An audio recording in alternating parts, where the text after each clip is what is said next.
Bagaimana cara menambang mata uang kripto dari rumah? Untuk mata uang kripto yang paling ternama, yaitu Bitcoin, sayangnya ini tidak bisa dilakukan kecuali Anda punya perangkat keras yang khusus. Tetapi untunglah, bermodal komputer desktop atau laptop biasa, kita bisa masih menambang mata uang kripto yang terkenal lainnya, yaitu Ethereum. Buat yang baru mengenal mata uang kripto, proses penambangan adalah kontribusi untuk memecahkan persamaan matematik yang sangat sulit, yang akan digunakan untuk memverifikasi sebuah blok di dalam blockchain. Si penambang, kalau berhasil menemukan blok tersebut, akan mendapatkan insentif, yaitu semacam upah atau imbalan sebagai jerih payah proses penambangan tersebut. Nah, untuk berperan aktif dalam proses penambangan Ethereum, ada 4 hal yang Anda perlukan.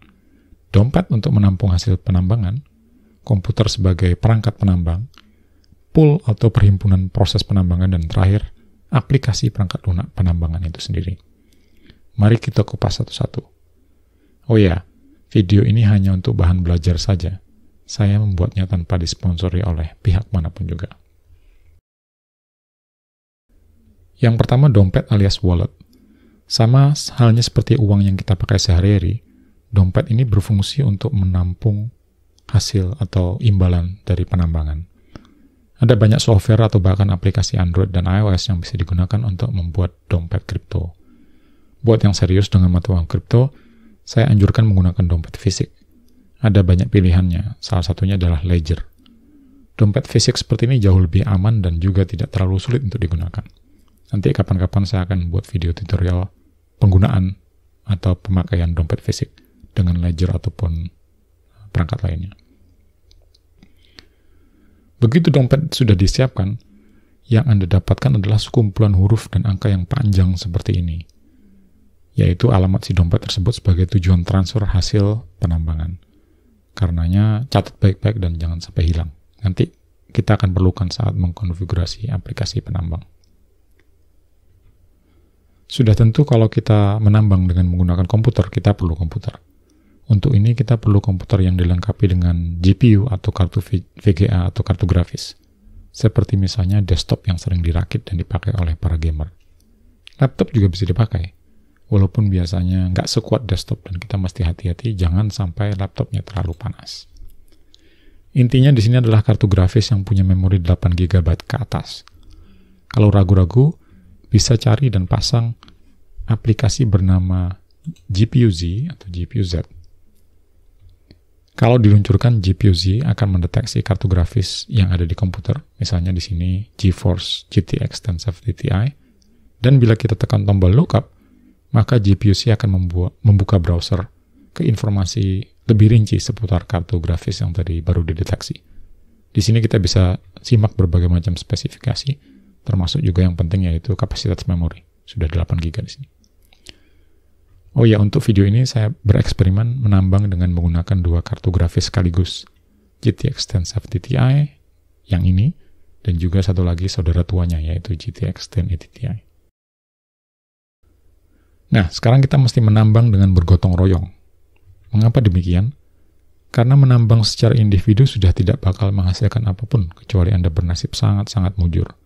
Karenanya mending kita gabung ke pool atau perhimpunan penambang. Di sini kita akan saling berbagi daya komputasi kartu grafis kita, dan begitu proses gotong royong tersebut berhasil menemukan satu blok di dalam blockchain, maka reward atau upah atau imbalannya akan dibagi rata. Ini mirip dengan istilahnya model bagi hasil. Ada banyak pool untuk Ethereum, silakan eksplorasi sendiri. Kalau mau langsung coba bisa misalnya pakai Ethermine. Oh ya, jangan lupa pool ini selalu meminta komisi walaupun lumayan kecil, biasanya hanya 1%.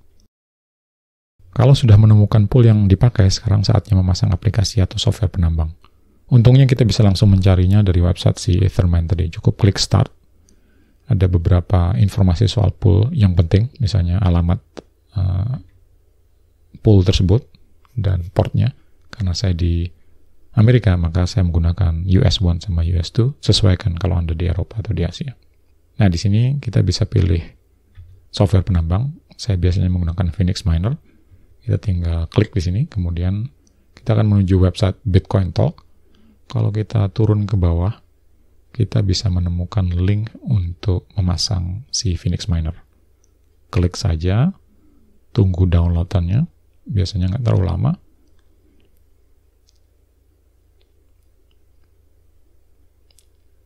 Dan setelah itu kita perlu membuka folder, kemudian langsung melakukan ekstrak si Phoenix Miner. Masuk ke direktori ini, kemudian kita perhatikan batch file yang bernama StatMiner. Ini jangan langsung dijalankan, kita perlu klik kanan, kemudian edit. Kenapa? Karena kita di sini perlu memasukkan alamat pool. Nah, di sini alamat pool yang ada dua, yang pertama dan kedua. Yang kedua nampaknya sudah benar, US1. Nah, yang pertama ini masih EU1, ini akan saya ganti menjadi US2, sesuai dengan instruksi di websitenya Ethermine tadi. Yang lebih penting adalah ya alamat dompet atau wallet tadi. Yang panjang seperti ini harus kita ganti dengan alamat dompet yang kita buat. Ya. Jangan sampai ini nggak diganti, karena nanti hasil penambangnya masuk ke dompet orang. Ini saya salin alamatnya, kemudian yang setelah tanda titik ini adalah deskripsi saja, bisa ditulis desktop, laptop, apapun, nggak ada efeknya. Ini hanya supaya kita tahu komputer mana yang melakukan penambangan. Nah, sudah simpan. Kemudian kalau kita klik file StatMiner tadi, maka proses penambangan oleh Phoenix Miner akan berjalan. Kita bisa lihat pesan yang muncul di terminal.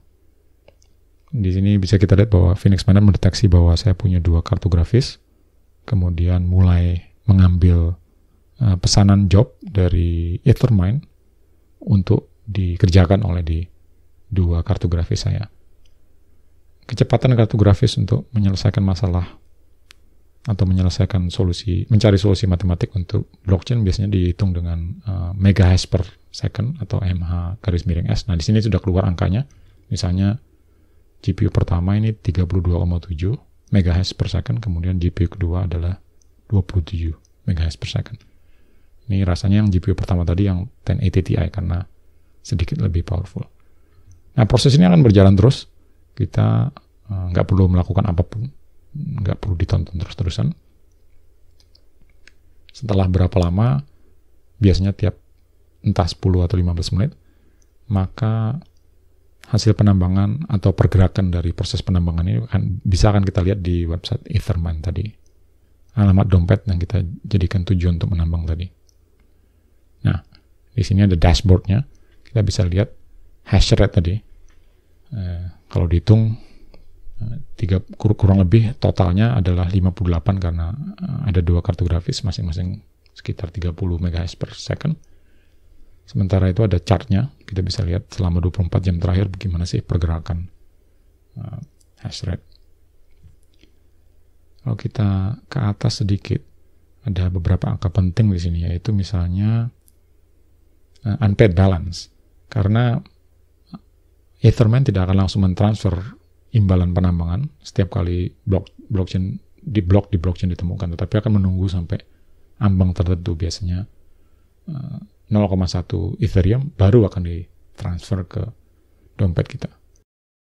Kemudian statistik penting lagi adalah perkiraan dari hasil penambangan atau disebut sebagai estimated earnings. Di sini kita bisa mengubah-ubah satuannya dari Ethereum ke misalnya Bitcoin ataupun dolar. Terus kalau nggak ada fluktuasi dan harga semua sama dan anggaplah semua sama, kita bisa pindah. Ya, dalam sebulan kira-kira penambangan ini menghasilkan berapa? Misalnya contoh saya ini menghasilkan sekitar 116 US dollar, atau pada saat video ini dibuat itu adalah sekitar 1,6 juta rupiah. Oke, begitulah cara menambang dengan menggunakan Phoenix Miner dan Ethermine. Semoga bermanfaat, silakan dicoba dan jangan lupa kirim masukan dan komentar. Terima kasih.